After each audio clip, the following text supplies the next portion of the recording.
के आज का सेशन स्टार्ट करते हैं। आज हम पढ़ने वाले हैं कुछ एब्रिविएशन जो रिसर्च के रिलेटेड है। ठीक है, जो एब्रिविएशन रिसर्च के रिलेटेड है, जैसे कि हमने पिछले क्लास में ये सारे पढ़े थे। कुछ जैसे RIMS, ई क्लास क्या है, स्पार्क क्या है, अग्नि क्या है ना, ओगसी क्या है, नाम क्या है, इस सभी का फुल फॉर्म आ सकता है, उसके बारे में भी बताया था। आज हम पढ़ेंगे रिसर्च CDMS। ठीक है, CDMS फुल फॉर्म आ सकता है कि clinical data management system, clinical data management system, CDMS। ठीक है, इसमें क्लिनिकल डाटा जो है वो उसको मैनेज करने के जो सिस्टम है CDMS। ठीक है, NNT, number needed to treat, है ना, जो सपोज किसी थेसिस में या थेसिस में कितने पेशेंट नीडेड, कुछ रिसर्च में कितना पेशेंट नीडेड टू ट्रीट, है ना, इस तरह का NNT, number needed to treat. ठीक है, एक फाइनल क्राइटेरिया होता है जो जो जब सिनॉप्सिस बनाते हैं, जब रिसर्च प्रपोजल बनाते हैं, तो वो फाइनल क्राइटेरिया वो फुलफिल होना चाहिए। फाइनल क्राइटेरिया में F for feasibility, I for interesting, N for novel, E for ethical, R for relevant होना चाहिए। जो हमारा रिसर्च प्रपोजल है वो फिजिबिलिटी होना चाहिए, मीन्स करने योग्य होना चाहिए। जैसे ऐसे कुछ ऐसे स्टडी ना ले जैसे पॉसिबल ही नहीं है ना। जैसे जितने सपोज एक कॉलेज में एक रिसर्च प्रपोजल चल रहा है, तो वो कॉलेज ये ध्यान देना चाहिए कि हमारे इंस्टीट्यूट में कितना फैसिलिटी है, हम कहाँ तक कितने अंदर तक हम रिसर्च कर सकते हैं, वो फिजिबिलिटी देखना चाहिए। फिर नेक्स्ट आते हैं इंटरेस्टिंग, है ना, जो रिसर्चर है उसको इंटरेस्ट के मैटर होना चाहिए वो रिसर्च में, ताकि वो अच्छे से काम कर सके। और क्या, नोवेल होना चाहिए, नोवेल होना चाहिए। नोवेल या न्यू भी क्वेश्चन जो फुल फॉर्म में, सपोज न्यू या नोवेल दोनों में होगा ना, तो दोनों सही है। ठीक है, दोनों चीजें सही है, न्यू भी बोला जाता है और नोवेल भी बना जाए। नोवेल मीन्स कुछ ऐसे कुछ नया चीजें, जैसे है ना, एक नया चीजें होना चाहिए, कुछ चीजें जो प्रीवियस, सपोज क्या है, एक प्रीवियस रिसर्च को बेस करके हम आगे उसके ऊपर भी रिसर्च करते हैं। इस तरह का कुछ नया होना चाहिए, है ना, नोवेल होना चाहिए। एथिकल क्या है, जो किसी को कुछ दिक्कत ना हो, जो इसी से क्लियर भी होना चाहिए, एथिकल होना चाहिए, है ना, जैसे किसी को परेशान ना हो, जैसे, हाँ ना, वो चीज़ें एथिकल होना चाहिए। वो रिसर्च रिलेवेंट होना चाहिए, है ना, वो एक करने योग्य होना चाहिए, मीन्स करने के कुछ उद्देश्य होना चाहिए, है ना, ऐसे फालतू की काम नहीं कराए गए, है ना, इसीलिए फाइनल क्राइटेरिया ये फुलफिल होना चाहिए एक रिसर्च प्रपोजल को फुलफिल करने के लिए। ठीक है, नोवेल की जगह पर न्यू भी आ सकता है। फिर नेक्स्ट आता है कॉन्सेप्ट, कॉन्सेप्ट गाइडलाइन। ठीक है, इसका फुल फॉर्म है consolidated standard of reporting trial. ठीक है, कॉन्सेप्ट, ये क्वेश्चन आते हैं।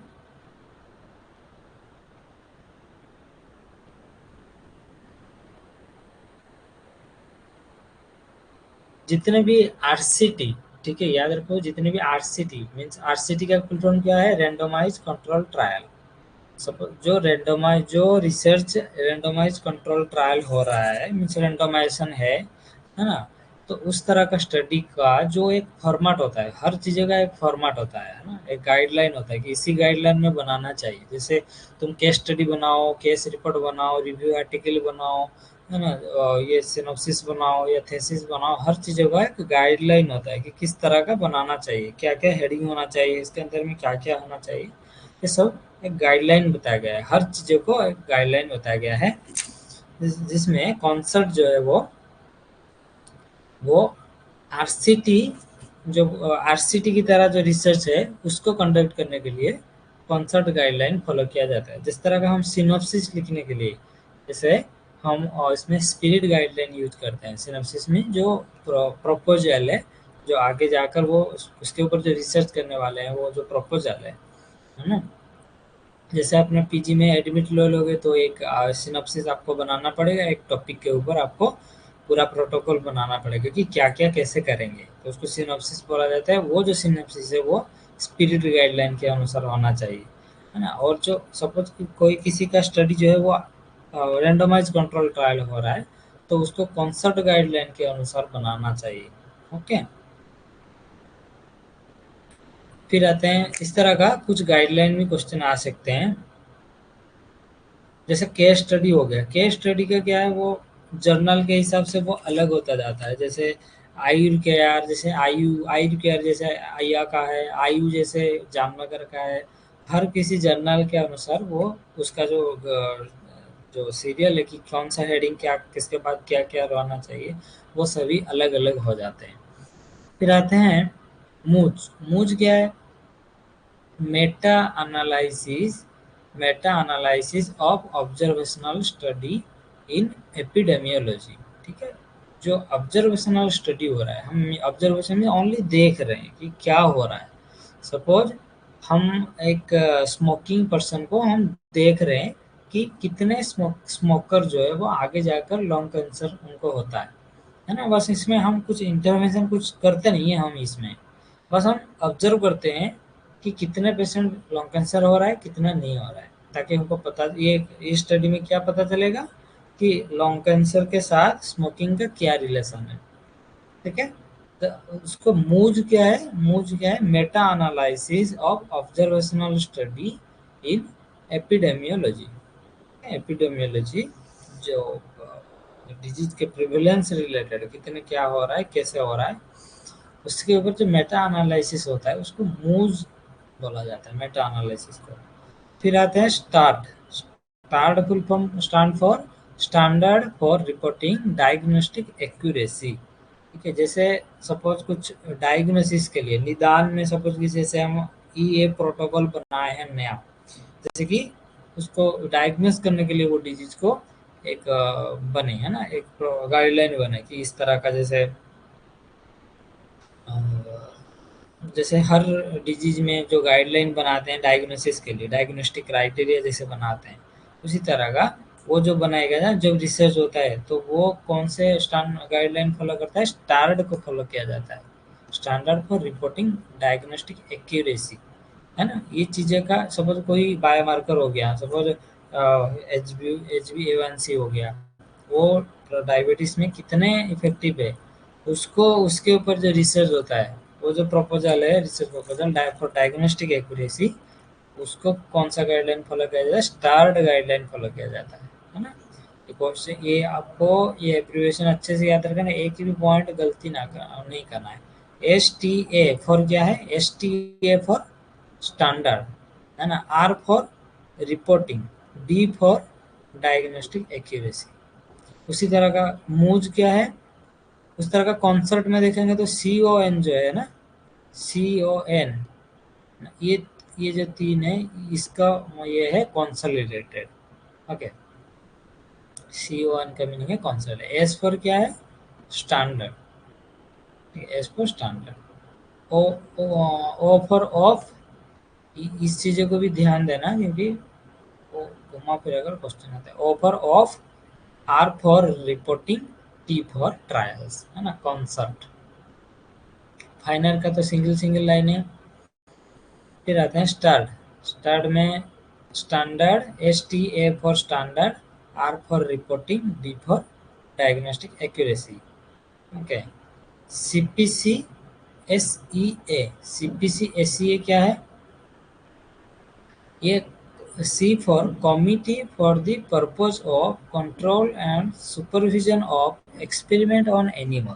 सपोज एनिमल के ऊपर कुछ एक्सपेरिमेंट हो रहा है, तो उसके ऊपर एक कमिटी बैठता है। वो कमिटी वो जांच करता है कि किसी एनिमल के ऊपर ज़्यादा, है ना, मीन्स एडवर्स इफेक्ट ना आए, कि जो सब चीज़ें मर जाए, ऐसे करके, है ना, सब चीज़ें एथिकली होना चाहिए। तो इसके ऊपर जो कमिटी बैठता है, एनिमल एक्सपेरिमेंट जब होता है, तो इसके ऊपर एक कमिटी रहता है, वो सारे ऑब्जर्वेशन कंट्रोल करता है एंड सुपरविजन करता है। कंट्रोल एंड सुपरविजन करता है, ये दो काम करते हैं। ठीक है, C for committee, P for purpose of, है ना, C for control and S for supervision, E for experiment on animal. ठीक है, ये ध्यान देना अच्छे से। CPC SEA। ठीक है, आईसी क्या है? Institutional ethical committee. जैसे सपोज कोई रिसर्च प्रपोजल बनाते हैं तो उसके पहले आईसी से क्लियरेंस होना चाहिए। आईसी बैठता है, उसमें सारे मेंबरशिप बैठते हैं, जैसे लॉयर वगैरह। वो लॉयर जो एक अलग स्ट्रीम से एक डॉक्टर जो है, एक्सपीरियंस डॉक्टर है ना, इस तरह का बहुत सारे डॉक्टर बैठते हैं, लॉयर बैठते हैं ना, ये सभी बैठकर जो रिसर्च प्रपोजल के बारे में वो डिसाइड करते हैं कि कैसा होना चाहिए और कौन सा चीज़ें एथिकली, कौन सा चीज़ें नॉन एथिकली, वो सब बताते हैं। इस तरह का आईयूसी इंस्टीट्यूशनल एथिकल कमेटी होता है। दूसरा एईसी एक होता है जो एनिमल एथिक कमेटी, जो एनिमल एक्सपेरिमेंट के लिए जो कमेटी बैठता है उसको, उसका नाम है एईसी, एनिमल एथिक्स कमेटी। फिर आते हैं मेडलर। मेडलर क्या है? Medical literature analysis and retrieval system. MEDLAR, M for medical, E for MED जो है वो मेडिकल के लिए है, L for literature, A for analysis and R for retrieval, S for system. तो आपको ये चीज़ें भी ध्यान देना है कि MED फॉर मेडिकल है ना, E फॉर कुछ ऐसे अलग कुछ नहीं है, D फॉर अलग कुछ नहीं है, वो चीज़ों को आपको ध्यान देना है। ठीक है?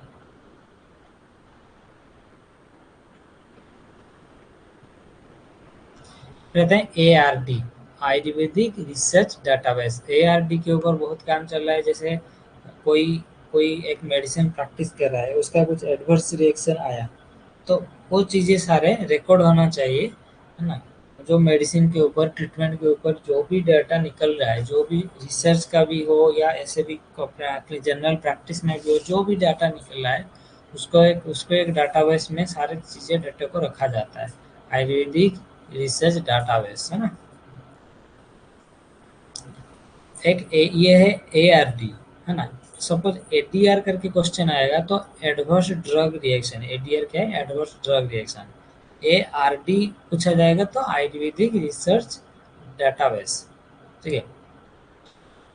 रहते हैं कि EMR क्या है? EMR जो है वो, इसको बोला जाता है extra mural research. Extra mural का मीनिंग है, मीन कुछ अलग एक्स्ट्रा चीज़ें क्या है। सपोज सपोज कुछ प्रोडोमिनेंट एरिया में सपोज ज़्यादा एक रोग बहुत हो रहा है। सपोज एक स्पेसिफिक एरिया में मलेरिया बहुत हो रहा है।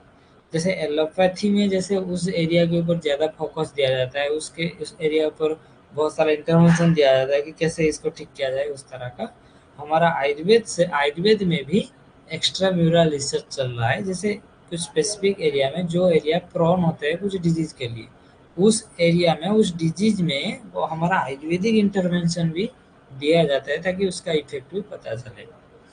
उसको एक्स्ट्रा म्यूरल रिसर्च बोला जाता है, EMR। उस स्कीम का कुछ ऑब्जेक्टिव होता है। जैसे एक्स्ट्रा म्यूरल स्कीम का कुछ ऑब्जेक्टिव होता है। ये जो स्कीम, पहले याद रखना, आयुर्वेद में भी ये स्कीम चल हो रहा है ना, आयुष में पूरा। ऑब्जेक्टिव क्या है? To support the research and development, R&D, है ना, research and development in extra mural mode पे। एक्स्ट्रा म्यूरल मोड में स्पेसिफिक एरिया में जाकर उसको ट्रीटमेंट देना, इंटरवेंशन देना और उस पे उसका इफेक्ट देखना। In extra mural mode for treatment of prioritized disease, है ना, जो डिजीज ज़्यादा प्रिडोमिनेंट है उस डिजीज। फिर क्या कहता है? To standardise and validate the develop scientific evidence for safety and efficacy and quality of AYUSH drug and therapy, है ना। इससे आयुष मेडिसिन का क्या पता चलेगा? उसके वैलिडेट किया जा सकता है, उसको साइंटिफिक एविडेंस जनरेट किया जा सकता है, किस for safety, efficacy and quality of AYUSH drug in those disease, है ना। ठीक है। टू और नेक्स्ट क्या है? To make the scientific exploration of AYUSH system with interdisciplinary approach. ठीक है। जैसे एलोपैथ के साथ मिलकर कैसे इंटरडिसिप्लिनरी जो है वो, एलोपैथ के साथ, होम्योपैथी के साथ आयुर्वेद कैसे उसका एक्सप्लोर किया जाए, साइंटिफिक एक्सप्लोरेशन कैसे हो सकता है, वो सभी चीज़ें, है ना। आयुर्वेद के साथ होम्योपैथी मिलाकर देंगे तो कैसे इफेक्ट है। इंटरडिसिप्लिनरी साइंटिफिक एक्सप्लोरेशन ये EMR स्कीम में होता है।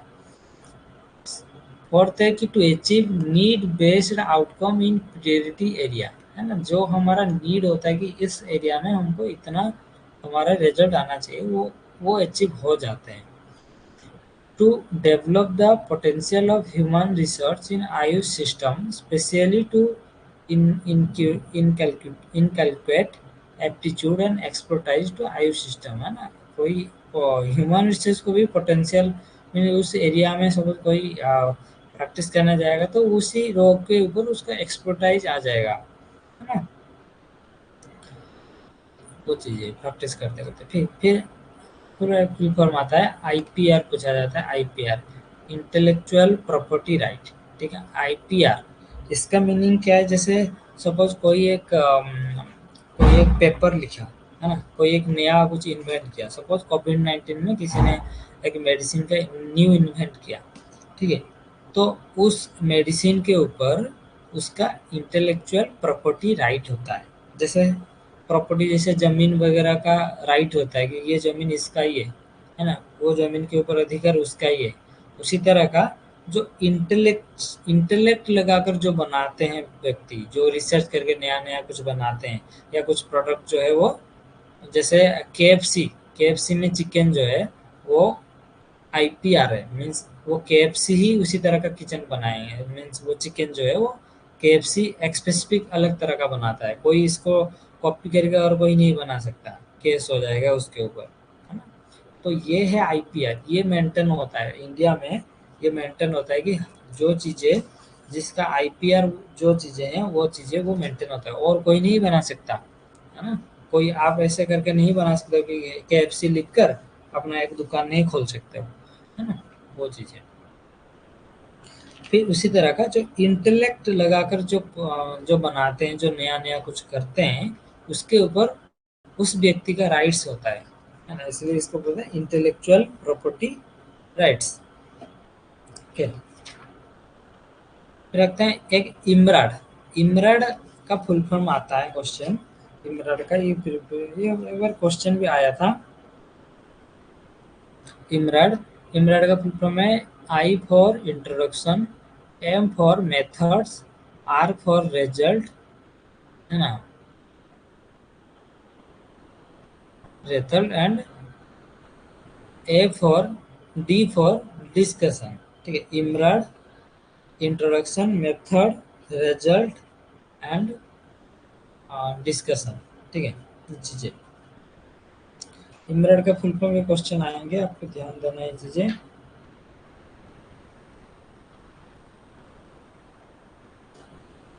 जैसे कोई रिव्यू आर्टिकल वगैरह बनाते हैं तो ये पॉइंट्स रहता है, पहले इंट्रोडक्शन रहता है ना, फिर इमराड का गाइडलाइन रहता है जैसे रिव्यू आर्टिकल वगैरह में, मेथड्स, मटेरियल मेथड रहता है, रिजल्ट क्या है ना, और डिस्कशन क्या है और कंक्लूजन वगैरह रहता है, लेकिन इमराड का फुल फॉर्म आएगा तो आपको ये लाइन इसको लिखना है। फिर आता है national mission for manuscript.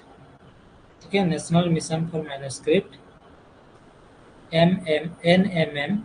Manuscript आपको मैंने बताया था कि मैन्युस्क्रिप्ट क्या है, जैसे पुराने शास्त्रों को जैसे प्रिजर्व करके रखना होता है, जैसे वो नष्ट ना हो जाए। जैसे काश्यप में बहुत सारा पार्ट जो है हमको नहीं मिला है ना, लेकिन जितने भी अभी तक अवेलेबल है उसको आगे जनरेशन तक कैसे प्रिजर्व करके रखा जाएगा, और वो जो संहिता है, जो शास्त्र का गूढ़ अर्थ जो है कैसे निकाला जाएगा, वो सभी नेशनल मिशन है। एक मैन्युस्क्रिप्ट को प्रिजर्व करके रखने के लिए एक नेशनल मिशन वो है ना, उस तरह का आयुष के जो भी है रिलेटेड, वो उसमें भी नेशनल आयुष के मिशन में वो भी सारे प्रिजर्व होकर रहता है।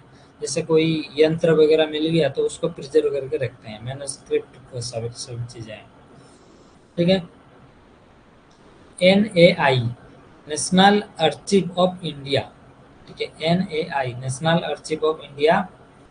ठीक है, FRLST क्या है? Foundation for revitalisation of local health tradition. FRLHT ये क्वेश्चन आ सकता है, foundation of revitalisation of local health tradition. जो लोकल हेल्थ, जो ट्राइबल एरिया वगैरह में जो हेल्थ ट्रेडिशन चल रहा है, जो मेडिसिन दवाई से वो ठीक हो रहे हैं, उस दवाई को रिवाइटलाइज कराया, मीन्स आगे तक कैसे पहुंचा जा सकता है, उसके लिए एक फाउंडेशन है, उसका नाम है FRLST, foundation for revitalisation of local health tradition. जो ट्रेडिशनली जो चल रहा है उसको आगे पहुंचाएंगे कैसे, है ना। फिर आते हैं गोमल। गोमल क्या है? GOML, G for governmental oriental, है ना, इसको रिपीट हो गया है, गवर्नमेंटल ओरिएंटल मैन्युस्क्रिप्ट लाइब्रेरी, है ना, GOML, governmental oriental manuscript library, GOML। ठीक है। फिर IPQC क्या है? In process quality control. IPQC, in process quality control की, जैसे सपोज कोई मेडिसिन आ गया मार्केट में, कुछ मेडिसिन जैसे फोर्थ फेज में जो है ना वो मार्केट में आ जाते हैं, फिर बाद में उसका जो साइड इफेक्ट होता है, जो मार्केट में आएंगे उसका साइड इफेक्ट वगैरह वो सभी देखते हैं, उसका डोज कैसा होगा, वो सभी वो मेडिसिन का, वो इंटरवेंशन का जो क्वालिटी कंट्रोल है, उसमें सपोज कोई मेडिसिन का कंटिन्यू है, चल रहा है, क्वालिटी कंट्रोल के ऊपर डाटा लेना, मीन्स कंटिन्यू चल रहा है रिसर्च, तो उसको ऐसे करके लिखे हैं IPQC मेडिसिन। ठीक है ना, in process quality control, means ये मेडिसिन जो है ऑलरेडी इन प्रोसेस में है, क्वालिटी कंट्रोल की प्रोसेस में है ना, लेकिन मार्केट में आ जाते हैं, है ना। ठीक है। फिर एक ये है, ये है स्लोगन के साथ एक MOU हुआ था, है ना, किसके किसके बीच में हुआ है? Between pharmacopoeia commission of Indian medicine and homeopathy, PCIMNH, and Indian pharmacopoeia commission, IPC, on, कब हुआ था? 2020 में। ये जो MOU हुआ था, उस MOU का जो स्लोगन है वो है क्या है? One herb, one standard and one nation. Mean जो है ये तो पहले तो था Indian pharmacopoeia medicine commission, means ये पूरा सारे सिस्टम को, जितने भी मेडिसिन दवाई ववाई जो अंग्रेज में एलोपैथ हो, ये सब इंक्लूड होता है इसमें, इंडियन फार्माकोपिया कमीशन। तो उसके साथ इसने MOU हुआ कि PCIMNH, हमारा सिस्टम जो है वो उनके साथ MOU हुआ है, और उसका स्लोगन क्या है? One herb, one standard and one nation. ये स्लोगन के साथ हुआ है। कब हुआ था? 2020 में, है ना, 30 अगस्त में इसमें हुआ था। This synchronization of standard will fulfill the objective of one herb, है ना, एक हर्ब, एक स्टैंडर्ड एंड वन नेशन, में एक नेशन में एक एक तरह का स्टैंडर्ड रहेगा, एक हर्ब के लिए, है ना, and improve the case of doing business in India. ठीक है ना, also improve overall trade of Indian botanicals. ये क्या करते हैं? बिजनेस, जो हर्ब का जो बिजनेस है, और जो बोटे ओवरऑल ट्रेड को है, वो सभी ये दोनों एवं में होता है। ये चीजें क्वेश्चन आएंगे। Improve the case of doing business in India and improve the overall trade of botanical, Indian botanicals. Okay. फिर आते हैं एक उड़ीसा में जो एक कंधमाल एक डिस्ट्रिक्ट होता है ना, तो वहाँ से जो हल्दी जो खेती बाड़ी करके जो निकालते हैं, जो हल्दी आता है, प्रोड्यूस होता है, उस हल्दी को कंधमाल हल्दी बोला जाता है। ठीक है। तो उस कंधमाल हल्दी का ऐसे कुछ स्पेसिफिक चीजें हैं, मतलब उसमें कुछ स्पेसिफिक केमिकल्स वगैरह को जैसे हैं, जिसके वजह से उसको GI टैग मिला है। ठीक है ना, GI टैग मिला है। ये क्वेश्चन आ सकते हैं कि GI टैग जो है वो किस किस चीज के लिए मिला है ना। कंधमाल हल्दी, कंधमाल जो है एक डिस्ट्रिक्ट है उड़ीसा में, है ना। Orissa receive GI tag for Kandhamal हल्दी। ओके। ये GI टैग हल्दी जो है ये originally produce by hard working tribal farmer of Orissa. Orissa में जो ट्राइबल फार्मर है वो बनाते हैं, है ना। इसको the golden spice of India बोला जाता है। ओके, जो ये कंधमाल हल्दी को गोल्डन स्पाइस ऑफ इंडिया बोला जाता है, ये क्वेश्चन आ सकते हैं। ओके, तो रखा। अब हम कुछ ऐसे पॉइंट्स देखेंगे, जैसे साइट में कुछ जाकर देखेंगे, जैसे जो और कुछ रिसेंट एडवांस में क्या आया है, जो जीके में क्या आ सकता है। और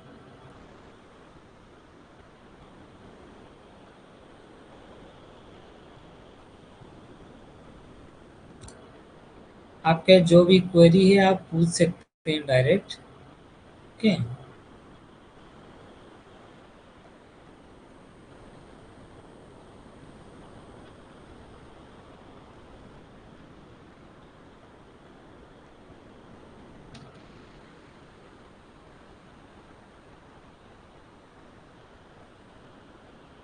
देखो, एक 2023 में जुलाई 26 है ना, ये कैलेंडर दिया गया है कि आपको शो हो रहा होगा।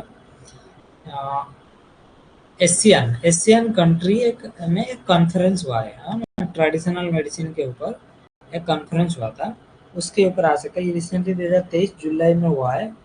तो वो कॉन्फ्रेंस में क्या बताया गया है कि ये सारे जो एशियन कंट्री है वहाँ पर कॉन्फ्रेंस हुआ था। ठीक है,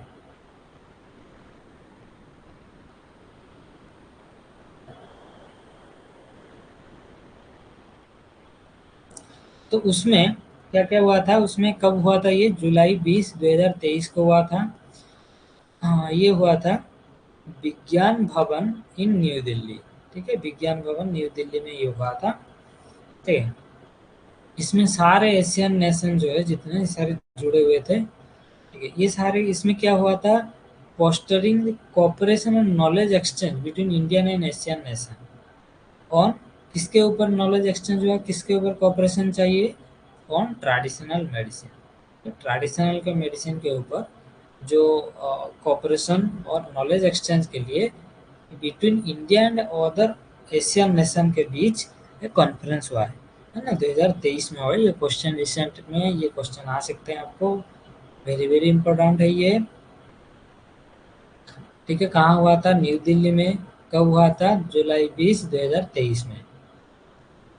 कितने पार्टिसिपेंट थे, 75 पार्टिसिपेंट इसमें जुड़े हुए थे, मीन्स सारे एशियन कंट्री से सारे एजेंट आए थे, रिप्रेजेंटेटिव, है ना।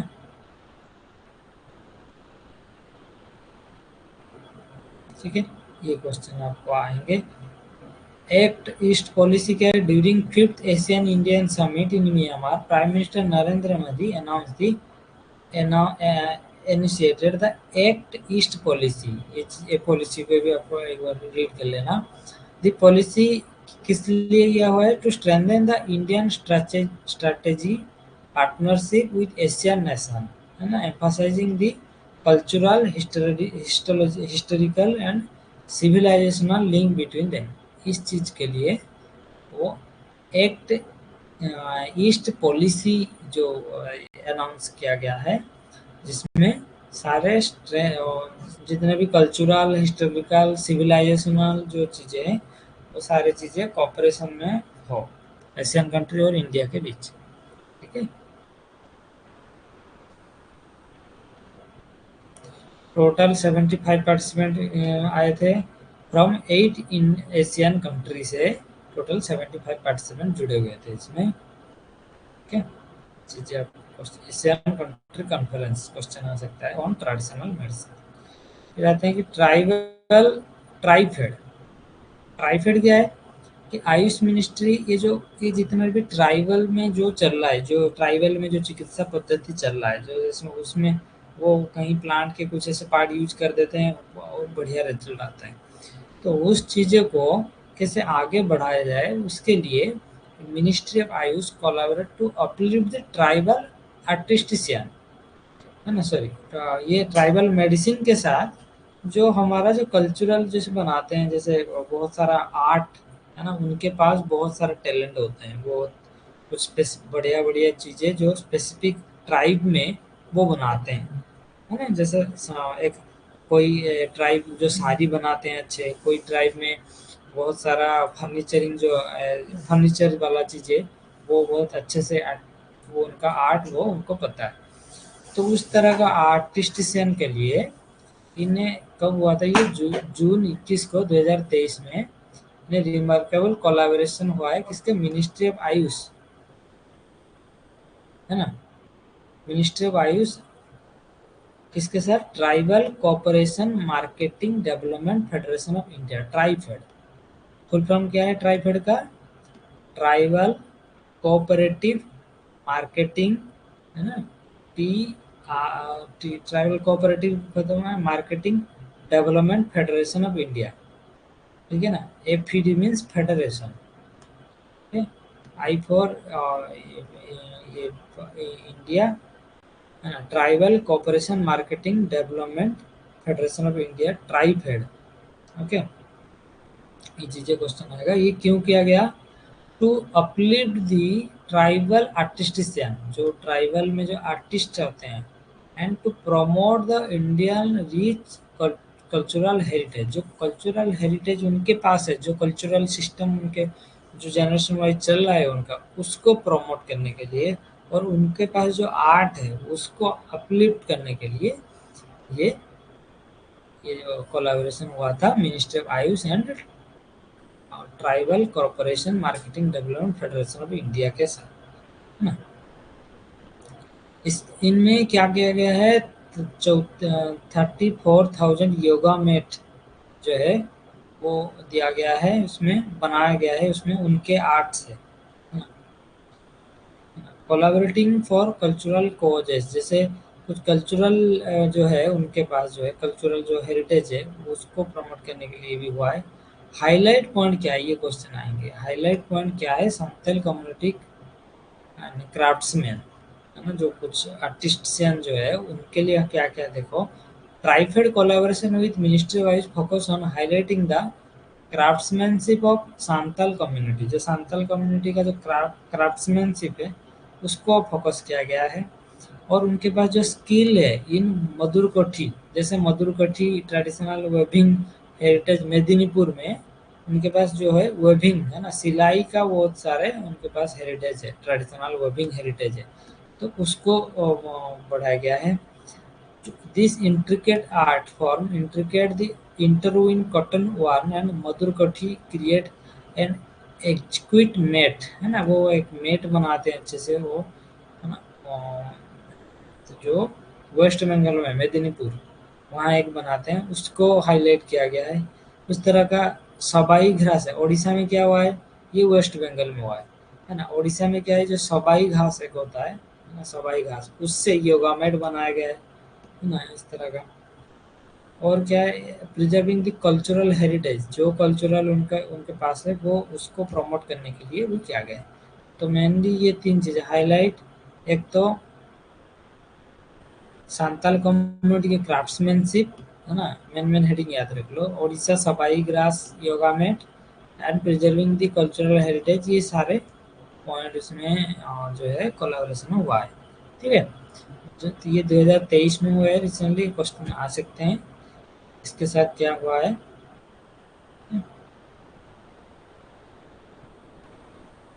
कहते हैं PCIM and S offline, E offline and online portal, जैसे पीसीआईएम जो गाजियाबाद में है उसको क्या गया है, इसको ऑनलाइन में ट्रांसफर किया गया है ना, जो उनका साइट बनाया गया है ना, उसको ऑनलाइन में किया, जैसे उसमें सारे इसमें क्या हुआ है, इसको इनागुरेट कब किसने किया, सर्बानंद सोनोवाल जी ने, है ना, ऑनलाइन किया गया इसको, the online union minister and port, ये इसको याद रखो कि सर्बानंद सोनोवाल जो है वो मिनिस्ट्री ऑफ आयुष तो है, उसके साथ पोर्ट शिपिंग एंड वाटरवे के भी मिनिस्टर हैं वो, पोर्ट शिपिंग एंड वाटरवे के क्वेश्चन आ सकते हैं।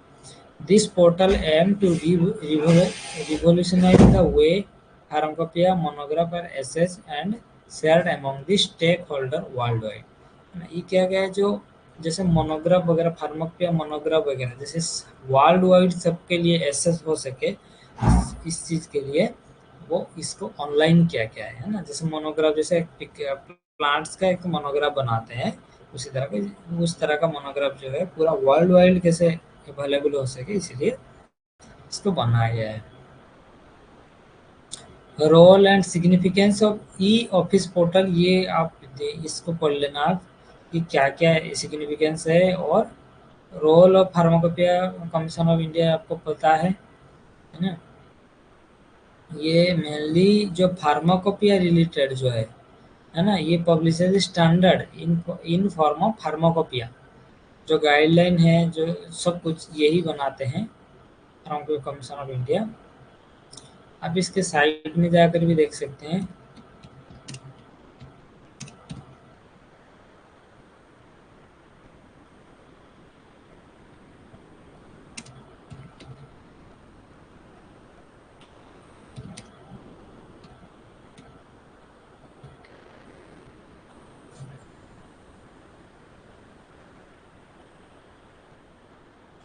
ये है इसके साइट में, है ना। इसमें साइट में देखो, इसमें सारे लिखा हुआ है क्या क्या उसका मीन्स रिसेंट क्या क्या चल रहा है। देखो, meet the honourable minister pharmacopoeia committee, है ना। इसमें डेवलपमेंट ऑफ मोनोग्राफ, जैसे मैं बताया था, मोनोग्राफ करने के लिए सिर्फ साइट बोर्ड वगैरह ऑनलाइन किया गया है। सेल ऑफ मोनोग्राफ, इसमें सेल कैसे किया जाएगा। वर्कशॉप ट्रेनिंग, ये प्रोग्राम हो रहा है। Draft of public comments, circular notice, events programme, Swachh Bharat mission, drug testing, ये सारी चीज़ें आपको यहाँ हो रहा है। देखो, पीसीआईएमएच का जो डायरेक्टर है वो क्वेश्चन आ सकते हैं, डॉक्टर रमन मोहन सिंह। ठीक है, रमन मोहन सिंह, है ना, ये डायरेक्टर हैं। इसके अंदर में बहुत सारा प्रोग्राम चलता रहता है। ठीक है, तो देखना पड़ेगा। इसमें सर देखो लिखा हुआ है गाजियाबाद उत्तर प्रदेश में ये है।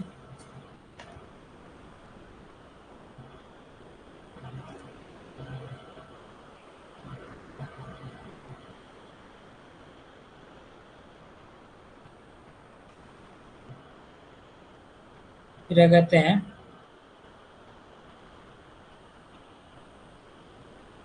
इस एच के बाद हम आएंगे कि 5th addition global Ayurveda festival हुआ है 2023 में। 5th edition of global Ayurveda festival हुआ है ना। 2013 में हुआ है ये। कब कहाँ हुआ था क्वेश्चन आएगा, कब हुआ था क्वेश्चन आएगा, उसका सिग्निफिकेंस क्या है, ये चीजें क्वेश्चन आते हैं जो भी फेस्टिवल वगैरह होते हैं।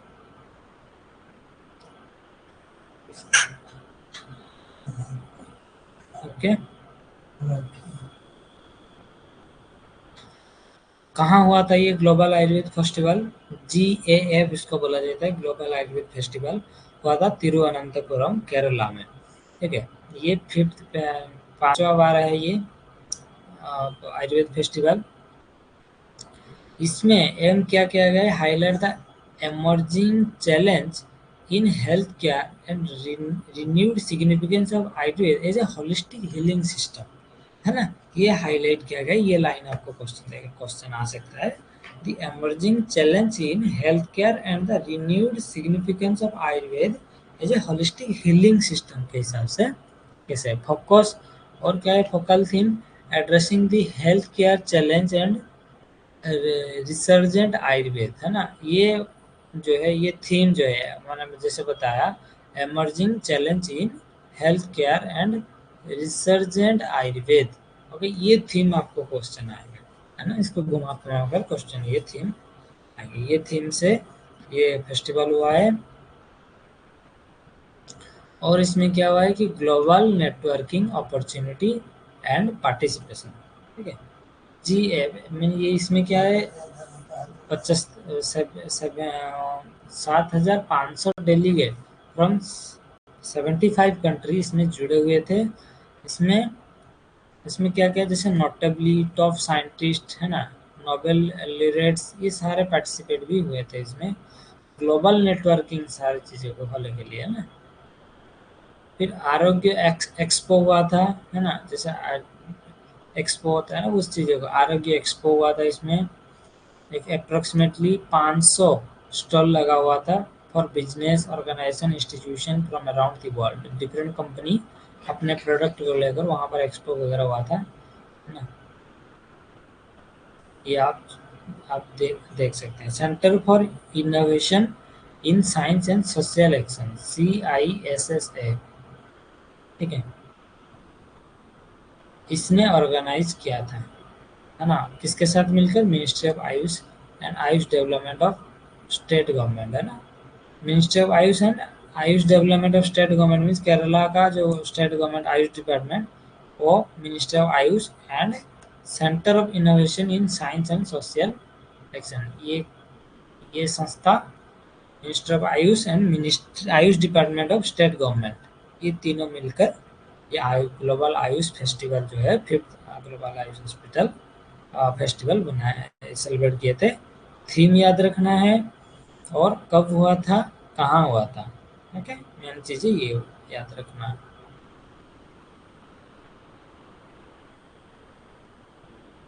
ठीक है, ये एमओयू मैंने बता दिया कि एमओयू और one herb and one standard जो है किसके किसके बीच में हुआ है, pharmacopoeia commission of Indian medicine and pharmacopoeia commission of Indian pharmacopoeia commission of India. ठीक है, pharmacopoeia commission of India ministry of health and family welfare के अंदर आते हैं ये, ओके। तो इसके अंदर में ये एमओयू हुआ है। सिग्निफिकेंस ये आप देख सकते हो कि pharmacopoeia means drug making, government of India has reestablish the pharmacopoeia commission of Indian medicine homoeopathy, means क्या है इसमें, इसको एम्फासाइज किया गया है to technical empowerment, manpower बढ़ाने के लिए, इंफ्रास्ट्रक्चरल फैसिलिटी बढ़ाने के लिए, फाइनेंशियल रिसोर्स बढ़ाने के लिए, ये सभी चीज़ों के लिए एमओयू हुआ है। ठीक है, ये थीम याद रखना, one herb one standard and one nation, ये है। टिकेडीएल डेटाबेस, इसको आप पता होगा, टिकेडीएल, ये सभी पता है, बाकी सभी चीज़ें आपको अप टू डेट किया गया है, आप उसी हिसाब से आप कर लेना। जो पीडीएफ है वो आपको अवेलेबल कर दिया जाएगा, थोड़ी देर में से 1-2 दिन टाइम दे दीजिए, उसको अवेलेबल कर दिया जाएगा, आप डाउनलोड भी कर सकते हैं, प्रिंट वगैरह भी कर सकते हैं आप। ठीक है, आपको मैंने बताया था कि टिकेडीएल जो है वो किसके किसके मीन्स क्या है, काउंसिल ऑफ CSIR एंड हमारा आयुष मिनिस्ट्री के बीच में ये हुआ है ना। आप ऐसे ही याद रख सकते हो कि आयुष सर टिकेडीएल को संभालते थे। सर मीन्स CSIR, इसको भी कैसे पढ़ेंगे, CSIR को सर ही पढ़ेंगे, है ना, CSIR को सर ही पढ़ेंगे। तो आयुष सर, याद रख लो कि आयुष सर जो है वो टिकेडीएल को संभालते थे, है ना। Sir for council of scientific and industrial research, याद रखना, और मिनिस्ट्री ऑफ आयुष। ठीक है, इसमें मैंने बताया था कि English, French, German, Spanish and Japanese language में इसमें अवेलेबल है। ठीक है, मीन्स ट्रेडिशनल जो नॉलेज है उसका डाटाबेस इसने किया है। ये आप ये देख सकते हो जो सिग्निफिकेंस है, वाइडनिंग दी, ये लाइन एक पूछेगा और आपको बताना है कि कौन सा लाइन सही है, कौन सा लाइन है, ट्रू एंड फॉल्स क्वेश्चन आ सकता है ना, और इनमें से कौन सा लाइन नहीं है, सिग्निफिकेंस ऑफ टिकेडीएल, ये आप क्वेश्चन आ सकते हैं। ये जो 5 पॉइंट है आपको पढ़ना है। जैसे फर्स्ट पॉइंट है कि ये क्या है, TKDL drive the research and development को ये करता है, innovation on the basis of Indian valued heritage, है ना, ये करता है। It will promote the thought and knowledge leadership, भारतीय ज्ञान परंपरा जो है उसको ये लीडरशिप कर रहा है। ये जो भारतीय ज्ञान, जो आगे की जो आचार्य जो संहिता का जो ज्ञान था, जो वेद का ज्ञान था, वो सभी चीज़ें मेनली हमारा आयुष के बारे में देखेंगे तो संहिता का जो ज्ञान था वो सभी को प्रमोट करना है ना। दी अप्रूवल इज, पूरा एग्जैक्ट लाइन आएगा, यहीं से एग्जैक्ट लाइन आएगा, आपको इसको ध्यान देना है। This approval is focused toward the integrating and coopting the traditional knowledge with current practice, कैसे ट्रेडिशनल जो प्रैक्टिस है उसको करंट प्रैक्टिस में कैसे ला सकते हैं, है ना, जैसे सबको फिजिबिलिटी जो हो सके सबको लिए, सब पेशेंट के लिए, उसके लिए ध्यान दिया जाता है। And this database is will act as an important source of traditional knowledge, जैसे मैंने बताया, knowledge information to advance knowledge and technology frontier. हाँ, जैसे जो टेक्नो आजकल का जो व्यक्ति सब हर चीज़ लैपटॉप फ़ोन से ही सब कुछ सर्च करते हैं, तो उनको भी जैसे नया नया सब कुछ अवेलेबल हो सके इसलिए।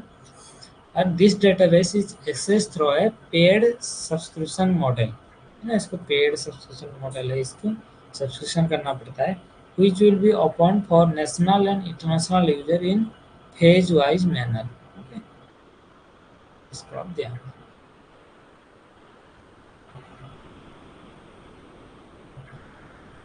बाकी सारे रिसेंट जैसे आयुष मार्ग, आयुष वीजा ये मैंने बताया है।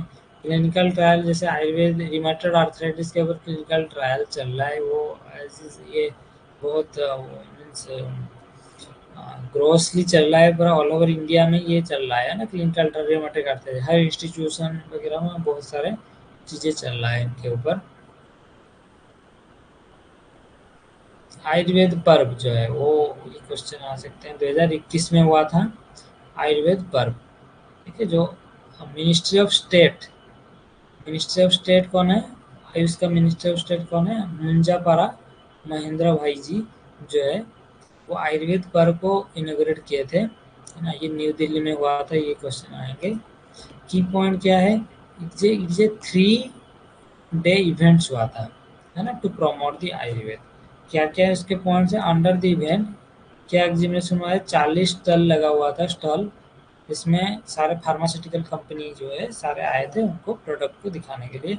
This event has been organise for proper utilisation of Ayurvedic health care as well as for coordination and better utilisation of Ayurvedic education, research, manufacturing, medicine, ये सब के ऊपर फोकस किया गया था, है ना। ये क्वेश्चन आ सकते हैं कि आयुर्वेद पर्व कहाँ सेलिब्रेट हुआ था, किस थीम से सेलिब्रेट हुआ था, ये सभी आएंगे।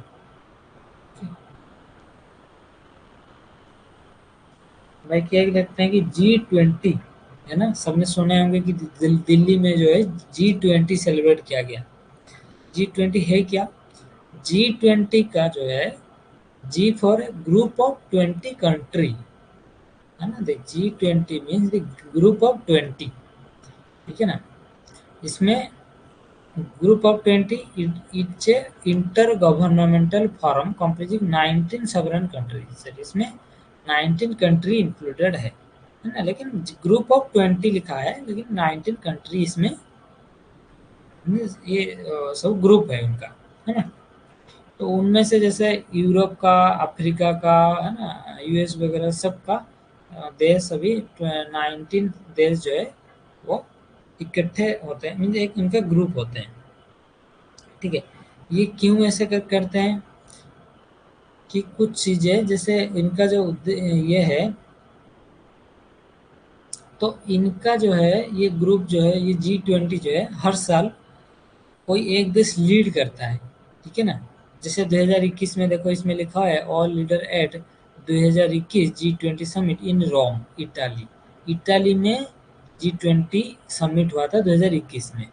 2023 में कहाँ हुआ है, ये क्वेश्चन आएंगे। पहला क्वेश्चन, G20 समिट जो है वो 2023 में कहाँ हुआ था, ठीक है, न्यू दिल्ली इंडिया में हुआ था। हर साल जो है 2023 क्या है, वो 2023 जो है वो इंडिया लीड कर रहा था। ये जो G20 जो 19 कंट्री जो है उसको लीड कर रहा था। हर साल जो लीडरशिप है वो चेंज होता जाता है। जैसे 2023 में हमारा इंडिया लीड कर रहा था, तो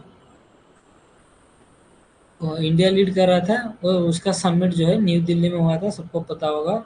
जो न्यूज है वो बहुत इसमें हुआ था, वो न्यू दिल्ली में बहुत भव्य संवर्धना के साथ सब कुछ, बहुत सारे कंट्री से उनके जो है राष्ट्रपति, प्रेसिडेंट, प्राइम मिनिस्टर सब आए थे, तो उनके पता होगा आपको इसके रिलेटेड। तो ये जो G20 है किसके ऊपर मेनली ये फोकस देते हैं, है ना। जो सारे देश को, सारे प्राइम मिनिस्टर वगैरह जो जुड़े रहते हैं, किस चीज़ के लिए वो जुड़े रहते हैं, वो रिलेटेड इश्यू क्या है, ग्लोबल इकोनॉमी, है ना, international financial stability and climate change mitigation and sustainable development. Okay, ये चीज़ें के ऊपर को ध्यान देना है। ग्लोबल इकोनॉमी के ऊपर, है ना, financial stability, climate change mitigation, कैसे क्लाइमेट चेंज का वो कैसे मिटिगेट किया जाए, कैसे कंट्रोल किया जाएगा, सस्टेनेबल डेवलपमेंट, ये चीज़ों के ऊपर आपको क्वेश्चन आ सकते हैं। ठीक है, न्यू दिल्ली समिट में यह क्या हुआ था, प्रगति मैदान में न्यू दिल्ली में। इसको जो है चेयरमैन कौन थे, प्राइम मिनिस्टर नरेंद्र मोदी, ठीक है। एजेंडा प्रायोरिटी जो है ग्रीन डेवलपमेंट, ये जो G20 2023 में क्या क्या एजेंडा था, ठीक है। Green development, climate finance of life, है ना। मेन जो मोटो था, मैंने तीन चीजें मैंने बता दिया। 2023 में क्या क्या एजेंडा था, है ना, ये क्वेश्चन आपको आ सकता है। Green development, climate finance and life, accelerated inclusive and resilient growth, ठीक है। Accelerating the progress of SDG, है ना। Technological transformation, digital public infrastructure, है ना। मल्टीलैटरल इंस्टीट्यूशन फॉर 21 सेंचुरी के लिए जो multilateral institution and women women lead led development, ये चीज़ों के ऊपर फोकस किया गया था। आपको क्वेश्चन आ सकते हैं कि इनमें से कौन सा नहीं है करके, इसमें क्वेश्चन आपको आएंगे, ठीक है।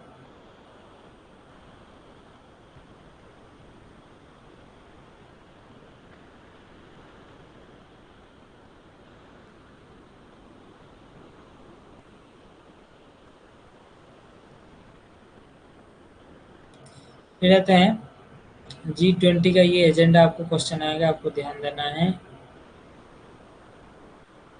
ये सारे लीडर पार्टिसिपेट किए थे,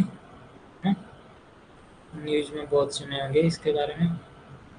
फिर रहते हैं एक आज़ादी का अमृत महोत्सव, ओके। ये जो है आज़ादी का Amrit Mahotsav,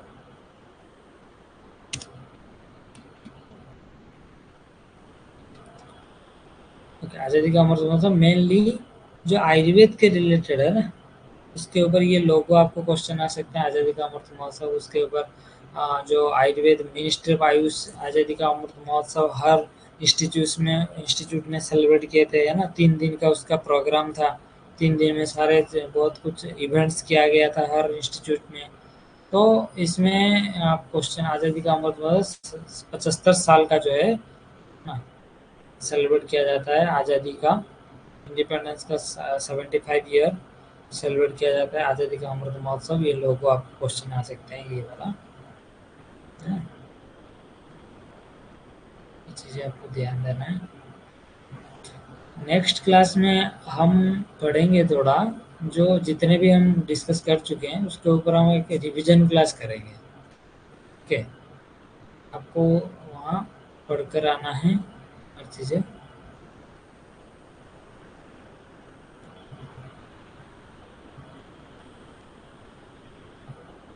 no, daily class नहीं होगा, आपका एक रिवीजन क्लास होगा। फिर उसके बाद हम आगे देखेंगे कि कितना आप क्या पढ़ रहे हो, कैसे कर रहे हो, फिर हम आगे देखेंगे, ठीक है। एक नेक्स्ट जो क्लास होगा वो रिवीजन क्लास ही होगा, ओके। उनमें से आप जो ये PDF है आपको ये अवेलेबल कर दिया जाएगा। उसमें से कुछ एक्स्ट्रा पॉइंट मैंने बताया था। और एक रिसेंट एडवांस में एक डिजीज है जैसे मंकी पॉक्स, है ना। जैसे कोविड-19 का प्रिवेलेंस इतना हुआ, उस तरह का मंकी पॉक्स का भी प्रिवेलेंस हुआ है, ठीक है ना। तो उसके आप वो क्वेश्चन आ सकते हैं, मंकी पॉक्स, ठीक है। आप ये आप नोट कर सकते हो, इसको मुझे बता रहा हूँ, उसको PDF में भी अवेलेबल दे दूंगा, उसका PDF, है ना। मंकी पॉक्स जो है ये वायरस है, इसको ऑर्थोपॉक्स वायरस बोला जाता है, डबल स्ट्रैंड DNA, ठीक है। Orthopox virus, double strand DNA। इसका जो मंकी पॉक्स जो है, जैसे कोविड कोविड वायरस जो है, कोविड-19 वायरस, उस तरह का मंकी पॉक्स, उसका इंक्यूबेशन पीरियड है 5 से 21 दिन, ओके ना।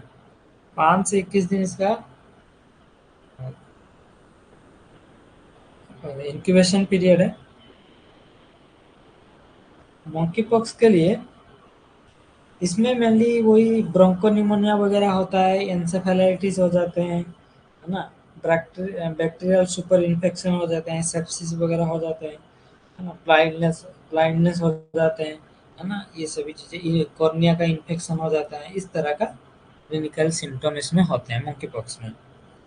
मंकी पॉक्स में वैक्सीन, जैसे कोविड-19 का वैक्सीन किया गया था, उस तरह का मंकी पॉक्स का भी वैक्सीन किया गया है। वो वैक्सीन क्वेश्चन आ सकते हैं, एक बार लिख दीजिए कि वैक्सीन जो है जिम्नियस जिम्नियस वैक्सीन, ओके। जिम्नियस वैक्सीन जिम्नेस वैक्सीन आता है, और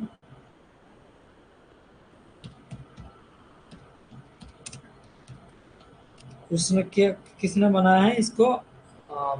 यूएस ने बनाया है, यूएसए है ना। अमेरिका ने बनाया है जिम्नस, मोंकी पॉक्स के लिए, है ना। ये एक लाइव वैक्सीन है। जिम्नस जो है वो लाइव वैक्सीन है।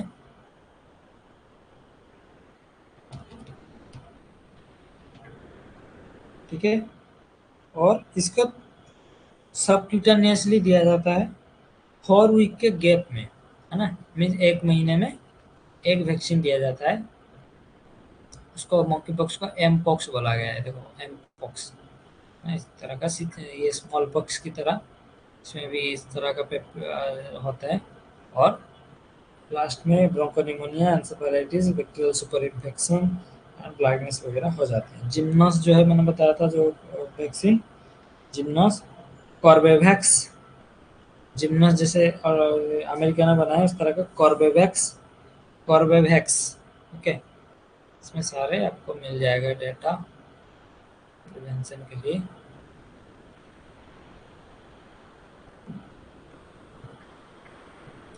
कॉर्बेवैक्स एंड कोवोवैक्स, दो वैक्सीन इसको बनाया गया है। ठीक है। जैसे एमपॉक्स के लिए कॉर्बेवैक्स, कॉर्बेवैक्स एंड कोवोवैक्स। ठीक है। इस चीज के ऊपर आप थोड़ा रीड कर लेना इस चीज को, है ना। बस आइडिया हो जाएगा, जब कहीं से भी क्वेश्चन आ जाएगा तो आप देख सकते हो।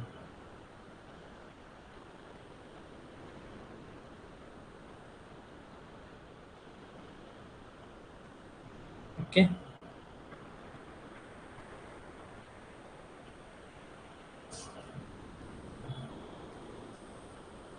और एक चीज़ है, जैसे कुछ इम्पोर्टेंट इंस्टीट्यूट है, वो थोड़ा ज़्यादा ये हो जाएगा, लेकिन कभी question by chancely most most important institute का ही क्वेश्चन आते हैं। जैसे कि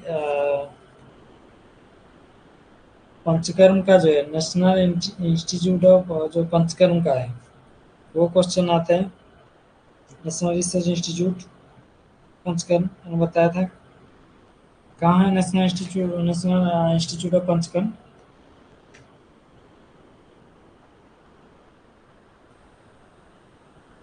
बताया था कहाँ है, बताओ।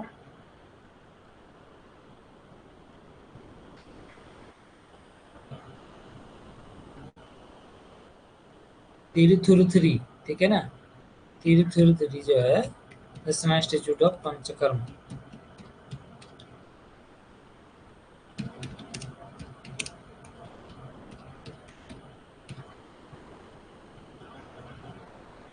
ये आपको एक क्वेश्चन आएगा, है ना।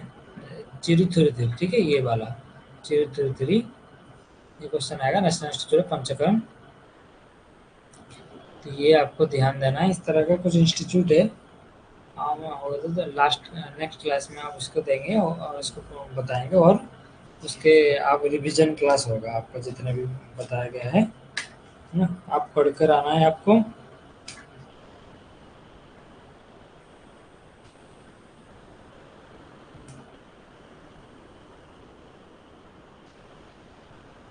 और कुछ पॉइंट्स है मैं बता दूंगा नेक्स्ट क्लास में। ओके।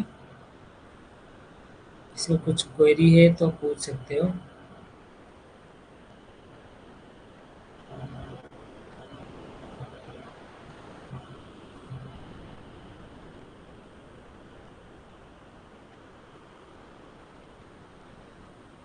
या तो हम क्लास एंड करेंगे, नहीं तो। ओके।